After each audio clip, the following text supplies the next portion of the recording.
2005-06 সালে আমাদের এই বাংলাদেশের ক্ষণজন্মা মহিষী রমণী, বাংলাদেশের সাবেক 3 বারের প্রধানমন্ত্রী দেশনেত্রী বেগম খালেদা জিয়া, উনি আমাদের পৌরসভার সামনেই এই প্রকল্পটি 2006 সালে ডিজিটাল পদ্ধতিতে উদ্বোধন করেছেন এবং সেখানে কিছু কাজও হয়েছিল।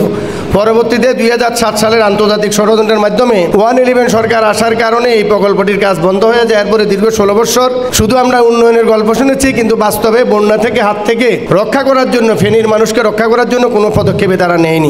তো আমার সুনির্দিষ্ট প্রস্তাব হচ্ছে, এই প্রকল্পের মধ্যে একটা আন্তর্জাতিক বিষয় আছে, সেটা হচ্ছে মুহুরীর চর।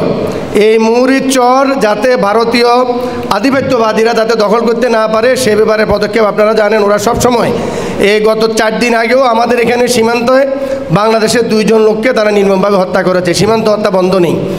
আর এর পাশাপাশি সুনির্দিষ্ট কথা হচ্ছে, আমরা যখন 2006 সালে দেশনেত্রী বেগম খালেদা জিয়া এই প্রকল্পটি শুরু করেছিলেন, তখন এখানে পানির প্রবাহের জন্য 100 মিটার, 2 বেড়িবাঁধের মাঝখানে 100 মিটার একদম শুরু থেকে শেষ পর্যন্ত সেভাবে বাড়তি করার জন্য পরিকল্পনা ছিল।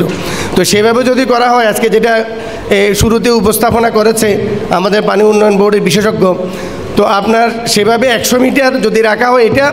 আরেকটা হচ্ছে 3টে ব্রিজ হচ্ছে আমাদের এই পরশুরাম এবং ফুলগাজী দুঃখ, 3টে ব্রিজ, আমি এটা বলে শেষ করব। 3টে ব্রিজ হচ্ছে দুঃখ, একটা হচ্ছে ধনিগুন্ডা ব্রিজ, একটা ফুলগাজীতে রেলওয়ে ব্রিজ, আরেকটা হচ্ছে ফুলগাজী বাজার সংলগ্ন ব্রিজ। এই 3টে ব্রিজ ভেঙে সেখানে বড় করি যদি ব্রিজ করা হয়, তাহলে আপনার মানে জরুরি যে বন্যার সমস্যাটা এটা আপনার সমাধান হবে।